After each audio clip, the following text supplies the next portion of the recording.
Welcome to my review of the color wheel and the beginning of watercolor painting and kind of getting some color vocabulary so that we can talk about color as we are working with it in both watercolor and in acrylic. So we're going to start with a quick review of the color wheel, and to do this I'm going to start with a triangle, so I would like you to draw along with me.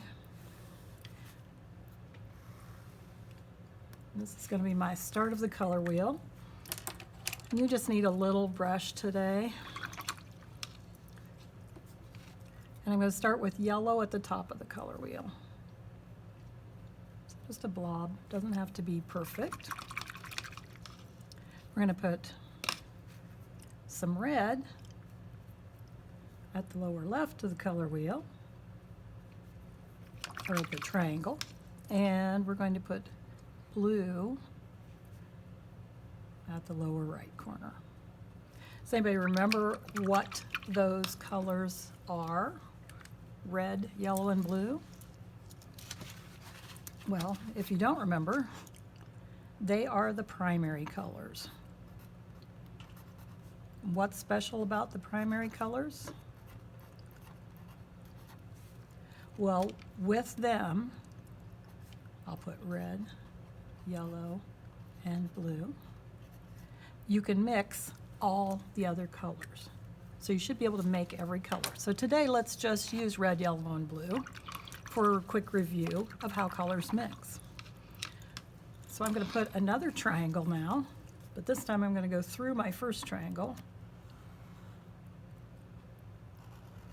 So making kind of a Star of David kind of thing with overlapping triangles. And we are going to start with red and yellow. So I'm going to dip into my yellow first because that's a little lighter color. Swish my brush, tap it off on the edge, and then let's get some red, well, not too much here, and mix into our yellow. So we should have, if we have equal parts, we should have a nice orange. I feel like I could have a little more red in that, so I'm going to put just a little more in it. And paint over it a little bit. That's watercolor, you can adjust a little bit. Like if I thought that had a little too much red, then I could paint a little yellow back into it. Now I'm going to go over here to yellow and blue.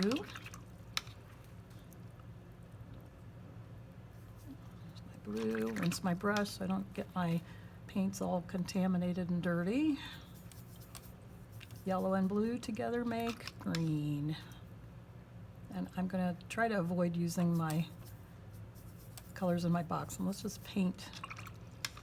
Let's mix them today.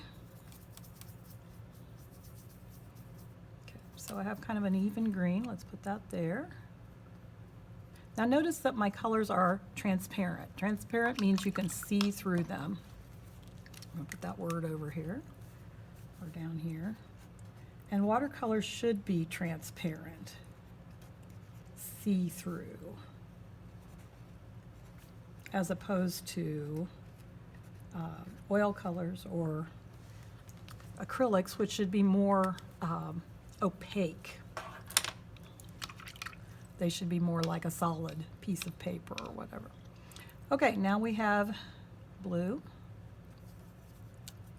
And we're going to add red to it to mix our colors here.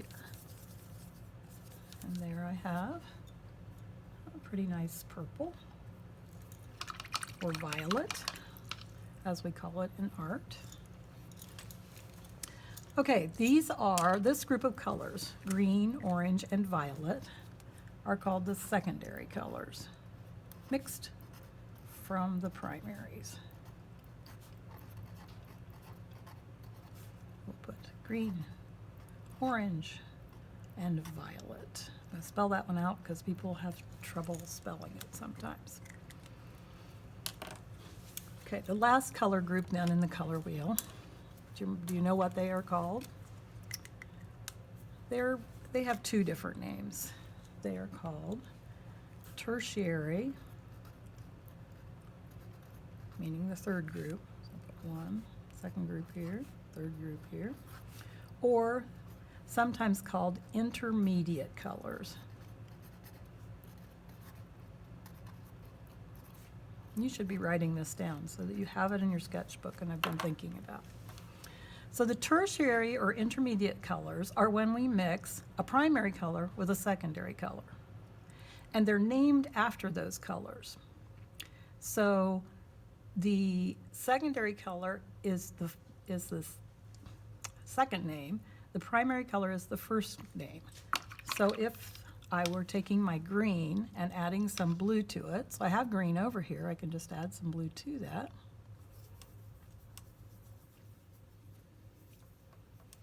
I'm going to get the color that's between them, which is blue-green. Now if you want it to be a little bluer, you can add a little more blue.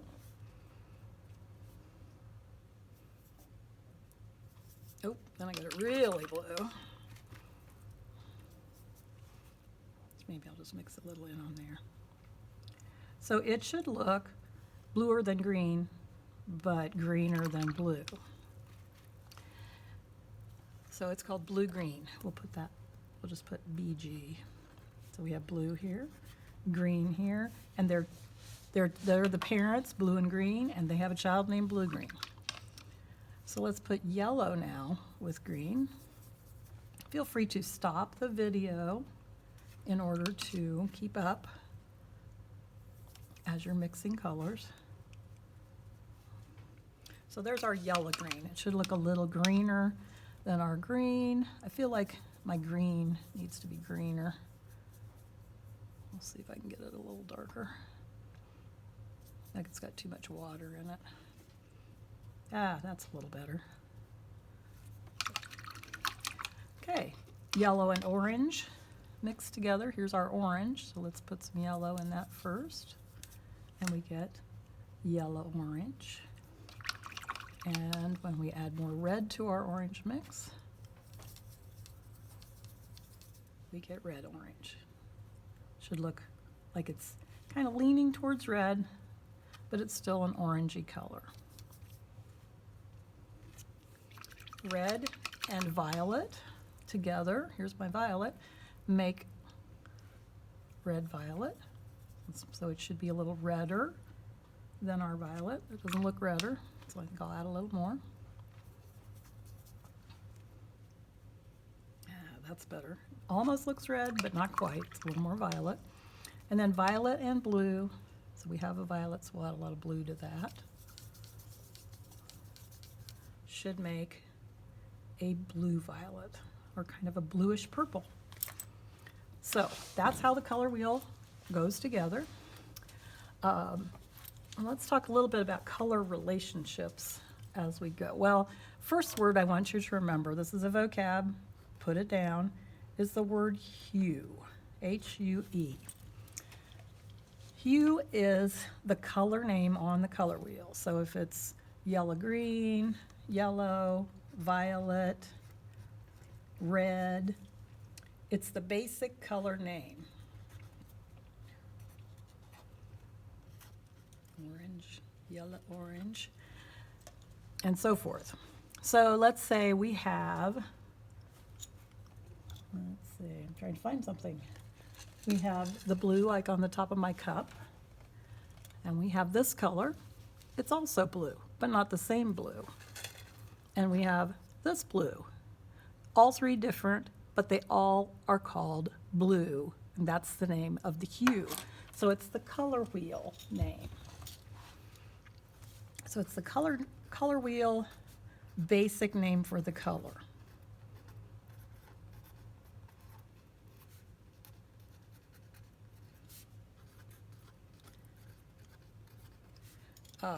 Whoops, I got into a wet spot there. So the basic name for each color. If I give you an example of something, you can tell that it's basically, it might be red, but it might actually be burgundy, or it might be pink. Okay, so now let's get into varying those colors a little bit. So we're going to work with another vocab word we need is value. And if you remember, value is lightness or darkness of a color.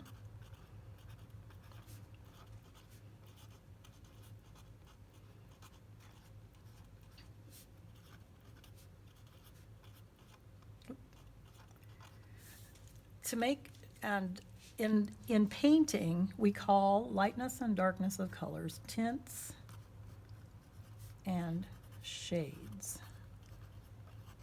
Now, it's kind of the opposite of what car windows are. Tints are lighter, shades are darker versions of a color. With watercolor, again, we don't have white watercolor, so we have to find a way to make colors lighter and darker. So let's start with some pure red here. And put it right here. This is the red straight out of our paint box. So to make that lighter, I'll put some here on my thing. To make it lighter, we're going to add a little more water to it. And I just want it a little lighter than this one. I'm going to go this direction with it. So a slightly lighter red. Let's add a little more water to it. Lighter. Now we're getting a pink. And let's put a little bit more in it. And really, let's put a little more in yet and see if we can make it a really pale pink. Now, as watercolor dries, it gets lighter. So sometimes if you want a certain color, you have to make it a little darker than what you anticipate it needing to be. Now, to go darker, you can add black to your colors. In watercolor, sometimes that makes things murky, but we'll try a little bit here. I'm just going to put a very little bit in because it'll turn quickly. A little at a time here, so I don't get it too dark. Let's see what this looks like. Now, it was kind of watery there, so let me put a little more red pigment in it. Get my brush dried out a bit. It's good to have a paper towel handy so you can do that. Okay, so this might be better. So it's kind of going towards a burgundy color now. Let's put a little more black in it.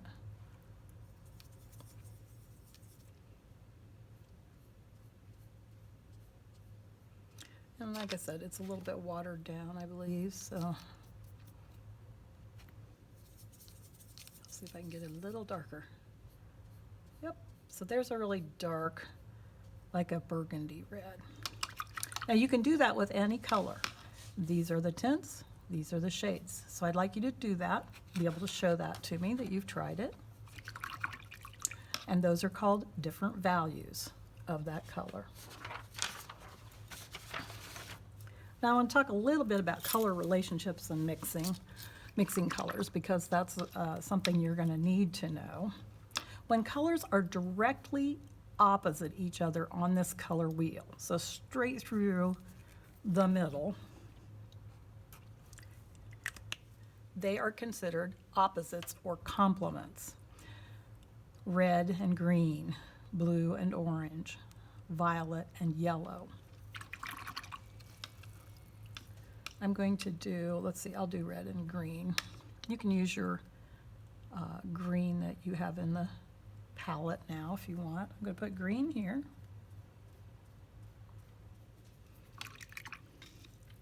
I'll probably need to make a puddle of it in my palette.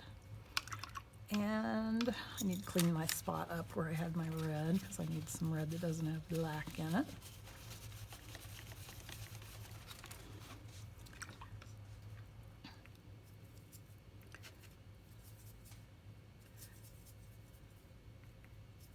So I'm going to paint over here. I'm going to skip over a little ways and paint my red. Now in between those, if I mixed even parts of red and green, well, first, before I do that, I'm going to take a little bit of green and put in my red. Just a little.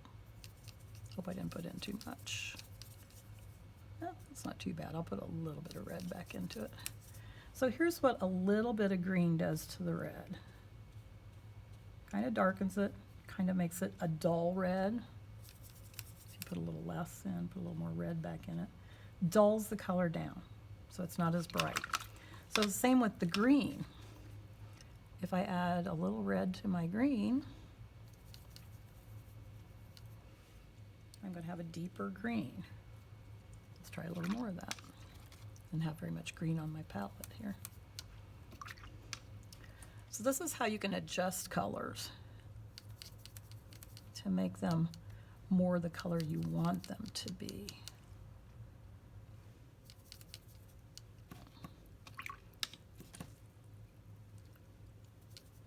Okay, so here's another variation of that dark green.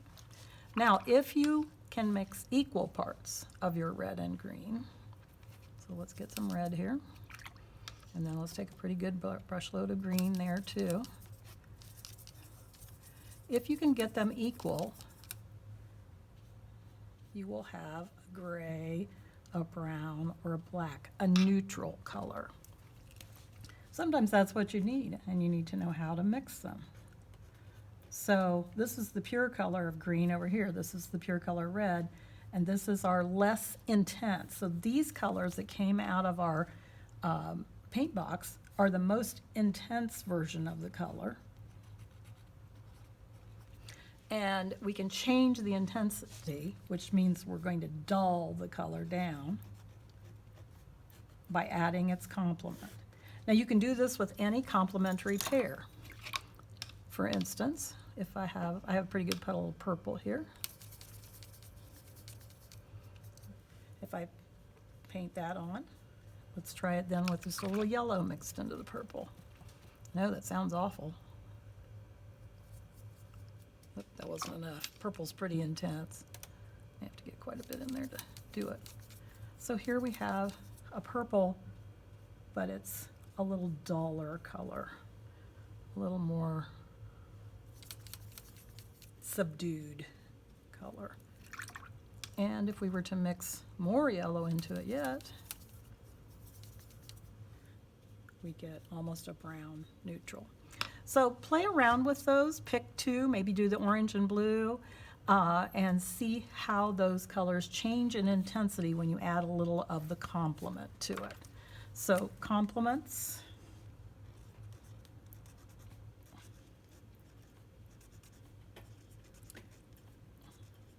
or opposites, are across the color wheel from each other. And it happens that they make each other, if you put them side by side, they make each other look more vivid, but if you mix them, they dull down. Also want to talk to you just a little bit about a couple of other color words. Analogous colors is a good one to know. Analogous colors are any four colors that are side by side on the color wheel.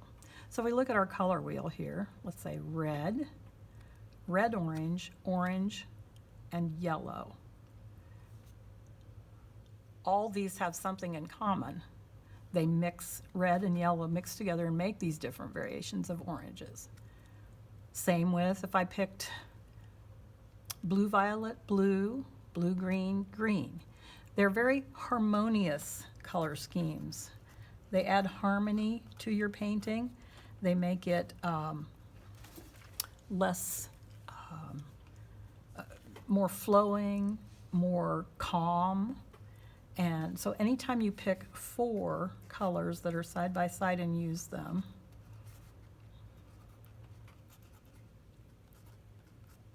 they are going to give you a more calming effect.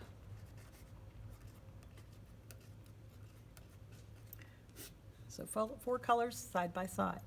They're going to make your painting look like it all belongs together. Now, if you want to make something really stand out in a painting, pick a little bit of the complement. So if you are using red, red, orange, and yellow, red, red, orange, orange, and yellow, and you go across and you pick like a blue-green and make one part of your painting that color, that part's really going to stand out. So it's going to be a focal point in your painting. The other terminology that you need to know at this point are warm colors and cool colors. And this is just about what we call temperature of colors. So warm colors are on this side of the color wheel, pretty much from here through red, from yellow, green through red, and they are colors that are warm. Think of fire, the sun, even yellow-green is a warm green because it has a lot of yellow in it. The colors on the other side, the purples through the greens, are the cool colors. Think of shade on a summer day, water. The shadows on snow are often blues or violets. So those are the cool colors. And something that you should know, warm colors tend to be more, I'm trying to think of the right word, more fired up, more exciting. Blues and greens, cool colors tend to be more calming. So depending on what you're looking for, what effect you're looking for, choose your colors wisely. Okay, when you have this done, turn it in to me on the media album today, and then we will go forward with brush handling exercises.